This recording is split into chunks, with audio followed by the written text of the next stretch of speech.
Ikaze kuba twumvira Kinshasa muri Republika ya Kongo, Kampala muri Uganda, Kigali mu Rwanda, Bujumbura, Nairobi, Dar es Salaam, abatwumvira mu mijyi itandukanye y'ibihugu muherereyemo.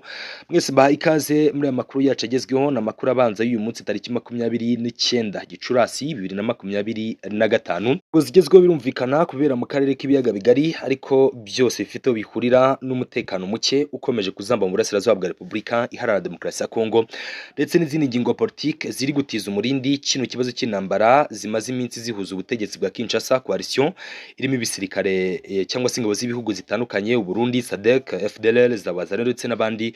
Birumvikana n'uruhande rw'abarwanyi baharanira impinduramatwara ba AFCM 23. Tujye kubyinjiramo rero, aho by'umwihariko turi buze guca Kampala muri Uganda. Ndababwira muri rusange icyahurije hamwe abakuru b'ibihugu ku munsi w'ejo, aho Perezida Yoweri Kaguta Museveni yakiriye mugenzi w'u Burundi Evariste Ndayishimiye. Ni ku rutare kandi rw'abari bari Kampala hagaragayemo Retired General James Kabarebe. Abagabo navuga ko bihariye cyane ndetse bihariye ukwabo mu bijyanye n'umutekano, ariko akaba n'umwe mu bagabo bivuga ko zimwe muri kaminuza za gisirikare hirya no hino mu isi zigenda zitangaza ibijyanye n'ubushobozi bwe mu bijyanye no kuyobora urugamba ndetse n'ibindi byinshi bitandukanye. Retired General James Kabarebe akaba asanzwe n'umujyanama wihariye mu by'umutekano w'umukuru w'igihugu, akaba kandi anashinzwe diplomasi mu karere k'ibiyaga bigari muri Minisiteri y'Ububanyi n'Amahanga y'u Rwanda. Kuri ubu rero Retired General James Kabarebe ari Kampala, birumvikana hari Madame Therese Kayikwamba Wagner avugira cyangwa se akaba kuri diplomasi Minisitiri w'Ububanyi n'Amahanga wa Republika Iharanira Demokarasi ya Kongo. Hari kandi n'abandi banyacyubahiro bagiye batandukanye. Byinshi rero mu byigogwaho ni ukurebera hamwe ikiswe Addis Ababa Framework. Abakuru mu badukurikiye mu byibuka tariki 24 Gashyantare 2013 nibwo Addis Ababa hasinywe ikiswe Peace, Security and Cooperation Framework for Democratic Republic of Congo and the Region, ni ibyiswe PS Framework. Iyi framework yasinyweho n'ibihugu byinshi, ibihugu 11, ngira ngo namwe mu masezerano yasinywe n'ibihugu byinshi, ariko nagere ku musaruro cyangwa se cyari kigenderewe nikize kugerwaho. Mbere y'uko nkomeza, wenda ndabibutsa ko Rwanda, Congo, Uganda, Burundi, Tanzania, Zambia, Afrika y'Epfo, Angola, Congo Brazzaville, South Africa na Central Africa byombi cyangwa se byose byashyize signature kuri iyi framework, ndetse icyo gihe n'imiryango mpuzamahanga, Africa yari hari, RONU yari hari, SADC ndetse na ICGLR, International Conference on the Great Lake Region, aba nabo bari bahari. So muri rusange n'amasezerano yashyizwemo imbaraga, ariko ntiyatanga umusaruro. Rero ku munsi w'ejo Kampala muri Uganda bongeye guhurira hamwe kugira ngo barebe ko bimwe mu byari byemejwe muri Addis Ababa Framework bishobora gushyirwa mu bikorwa.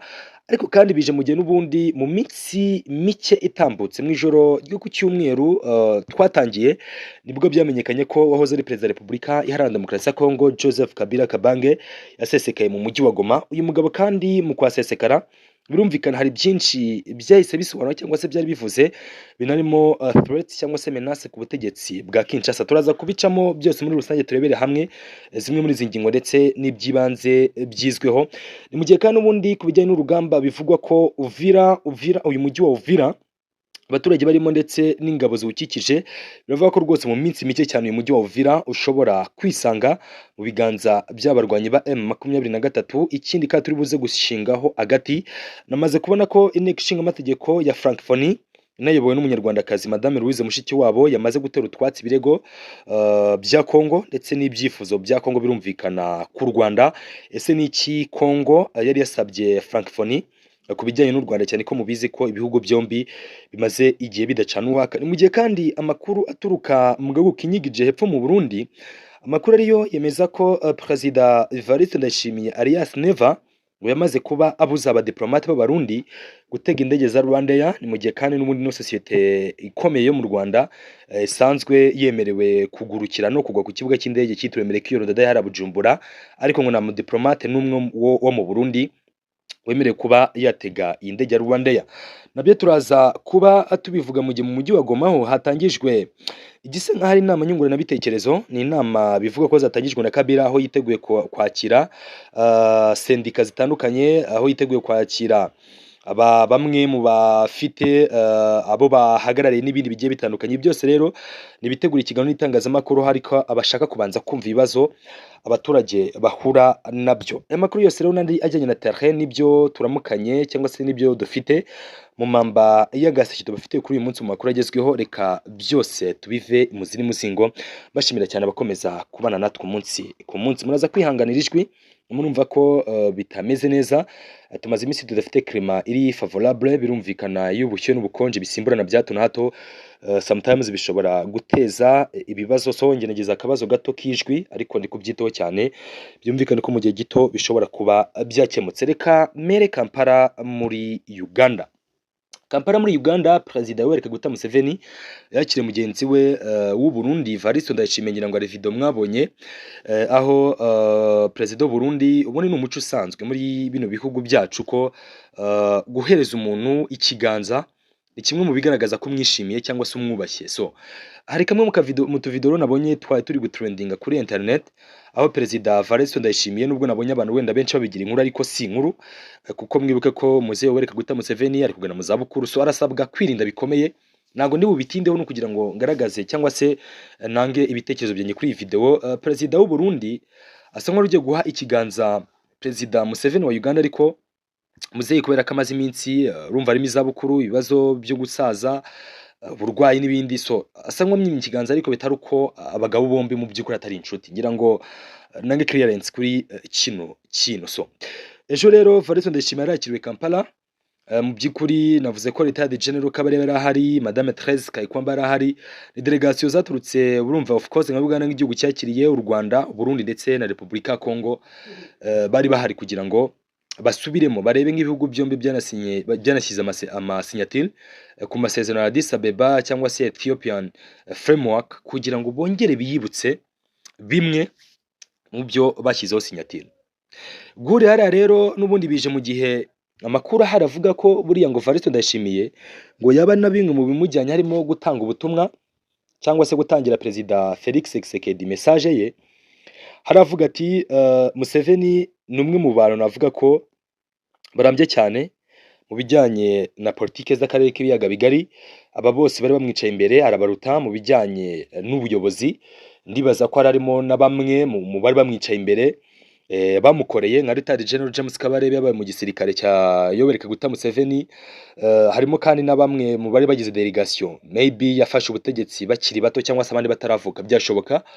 So hano rero nka Museveni nk'umuntu ufite experience, umuntu wayoboye gura muri za 80 till now, afite experience y'imyaka ikabakaba hafi 40, n'umuntu navuga munini mu bijyanye n'ibibera mu karere k'ibiyaga bigari. Ni umuntu binavuga ko yagiye agira uruhare kandi mu byinshi byagiye bibera mu karere k'ibiyaga bigari, nk'ubwo uruhare rwe rurazwi cyane mu ntambara za RPA, uruhare rwe rurazwi cyane mu gufasha Laurent Désiré Kabila, uruhare rwe rurazwi cyane deja muri Sudan kwa Perezida Salva Kiir. So ni umuntu munini muri politike kano karere k'ibiyaga bigari. So kuba rero yakiriye Evaristo Ndayishimiye, nyamara mu cyumweru gitambutse bivugwa ko ari Kinshasa, bikanavugwa ko bumwe mu butumwa bwa SADC buri muri Kongo buri gutaha. Hari amakuru yemeza ko kimwe mu bice by'ubu butumwa buri kwita buva Tanzania, buhita bukomereza Bujumbura. So muri rusange ni ukongera kwicara n'umwanya mwiza wo kwicara ngo barebe ese hakorwa iki, cyangwa se muri rusange ni iki cyakorwa kugira ngo amahoro aboneke. Ariko ibi nibije gukuraho ko Doha muri Qatar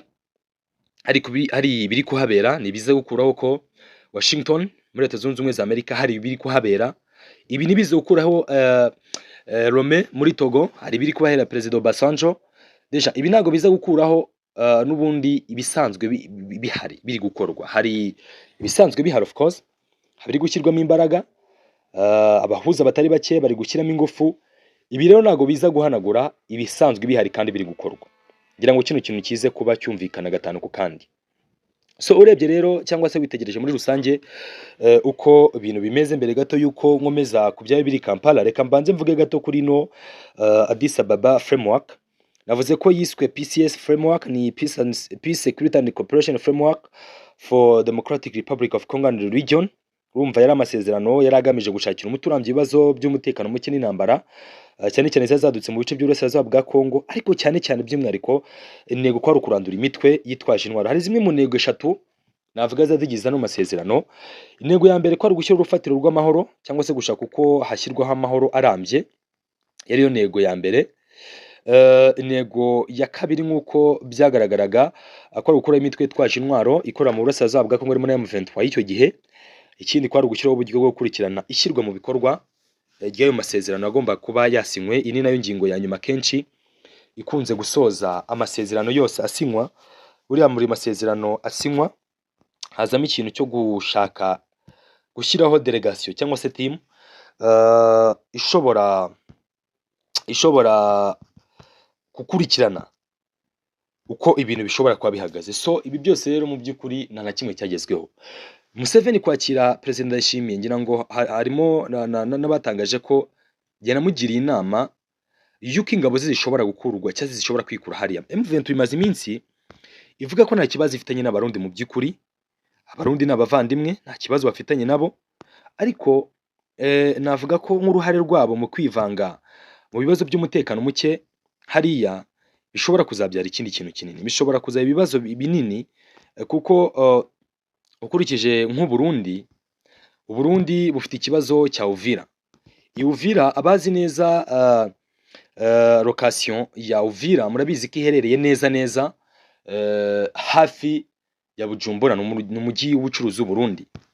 Impungenge rero baravuga bati ese ubundi ingabo zacu zitideployinze hariya ngo zirwane kuri Bujumbura, cyane ko hari n'amakuru yemeza ko Uvira ni iminsi mike. Ngira ngo Dr. Sikari Barinda hari chaîne bita BMC ikora kuri YouTube baganiriye, avuga ko nta kabuza rwose ngo afite gahunda cyangwa se intego ya Uvira, yababwiye ko inkoni ihirira igihe. Aya ni amagambo akunze gukoresha kuko munabyibuka no mu minsi yashize mbere ko bafata Goma na Bukavu. Iyi ni imwe muri terme yamenyekanye cyane. So iyo hatangajwe ko inkoni igiye guhira igihe, birumvikana harimo gahunda yuko ibyo bice bishobora kwigarurwa vuba na bwangu, ushobora kuba biri mu bice bishobora gufatwa. So mu gihe rero Dr. Oscar Barinda atangaje ko inkoni ihira igihe kuri Uvira n'abari mu misozi miremire ya Fizi, so birumvikana ko abasa nkaho umuca amarenga avuga ati isaha ku yindi urugamba rwa isaha ku yindi ntambara cyangwa se isaha ku yindi dushobora kubatabara, dushobora kwegereza, dushobora kuhagera tugatabara bari muri biriya bice. So bivuze rero ko abari kugerageza bose gushyiramo imbaraga bagomba gukora iyo bwabaga mbere y'igihe, kuko n'ubundi ibitero bya coalition birahari. Ku munsi w'ejo ngira ngo wari kare mwumvishe iby'imirwano M23 na CMC y'abazarendo CMC batanye mu mitwe, intambara zo zirahari mu byerekezo navuga bitandukanye.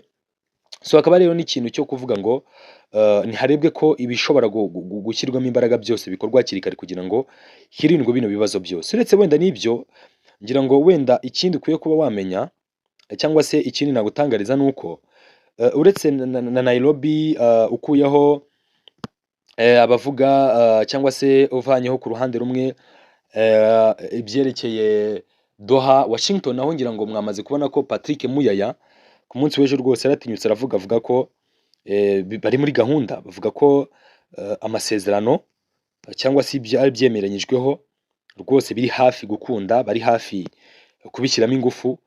Byumvikane ko iby'u Rwanda na Congo, Washington biri gufata umurongo, ariko n'abandi bafatanya bikorwa nabo ntibabura mu by'ukuri kwegereza, ntibabura kuba bari hafi, ntibabura kuba batera intambwe ibaganisha ku cyo nge nakita nk'intsinzi. So muri rusange rero byumvikane ko ari ikintu gikwiye kwitabwaho cyane, ikintu gikwiye kuba cyakitabwaho.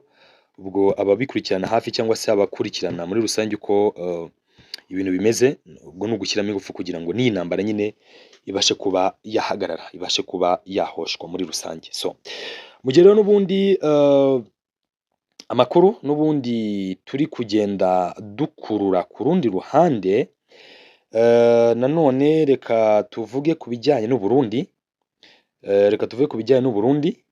ariko hano Kampala narahava. Icyo wamenya nuko ubwo biyemeje kuvugura ino Addis Ababa framework, ukuyivugurura nta kindi kigwagaho. Ubwo munyemerere tugane gato mu Burundi.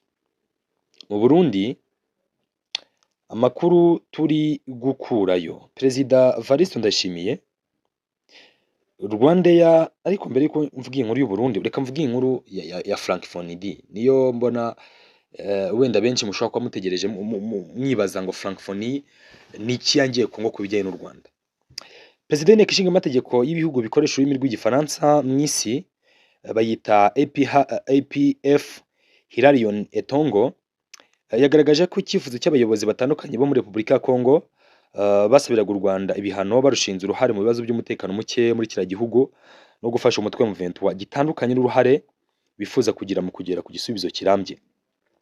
Abagize inteko ishinga amategeko ya Francophonie bagira uruzinduko mu Rwanda baganira n'abagize inteko ishinga amategeko y'u Rwanda ku mikoranire hagati y'inzego zombi ndetse banigira hamwe ku ruhare rw'intego zombi mu gushakishiriza hamwe umuti urambye w'ibibazo by'umutekano muke mu karere k'ibiyaga bigari. Ni uruzinduko bagize nyuma yo kuva muri Congo aho bahuye n'abagize inteko ishinga amategeko ndetse na bamwe mu bayobozi bo muri kiriya gihugu bafite ububanyi n'amahanga mu nshingano ndetse banaganira zimwe muri societe civile. Mu byifuzo bagejeje kuri iri tsinda harimo ko inteko ishinga amategeko ya Francophonie yashyigikira ishyirwa mu bikorwa ry'umwanzuro w'akanama k'umutekano ka Loni. Ni umwanzuro w'ibihumbi 2773 washinzaga u Rwanda kugira uruhare mu rugaragara mu gufasha M23 no kurusaba gukura ingabo zarwo ku butaka bwa Congo ndetse no kurufatira ibihano. Uwo mwanzuro kandi wategekaga ko umutwe wa M23 uhagarika imirwano. Mu kiganiro n'abanyamakuru bo mu Rwanda, Hilarion Etongo yagaragaje ko icyifuzo cy'abayobozi batandukanye muri Congo gihabanye n'uruhare bifuza kugira ngo bakemure ibibazo by'umutekano muke. Ati twebwe turabagize inteko ishinga amategeko, turabizi ko iyo ngingo ihari ndetse namaze igihe kinini, turamutse tugiye muri uwo murongo nta gushidikanya ko twahura n'ibindi bibazo. Turi hano kugira ngo dutangire ikintu gishya.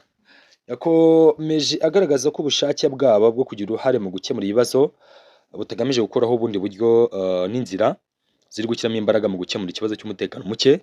Ati navuze kandi ko tudashaka gukuraho ibyo guverinoma zivuga cyangwa ibyo izindi nzego mpuzamahanga zivuga.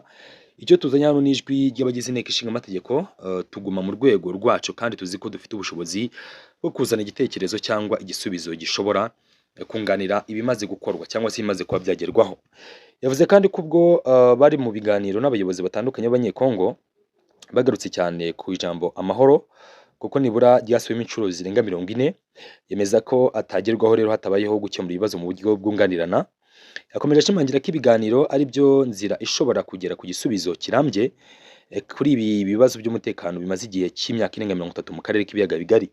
Yibukije ko iyi gahunda yabo itagamije gusimbura izindi nzira za diplomasi zisanzweho nk'iy'umuryango wa Afurika yunze ubumwe, gahunda ya Rwanda ya Nairobi n'izindi zabahuza nka Qatar, Amerika ndetse n'abandi.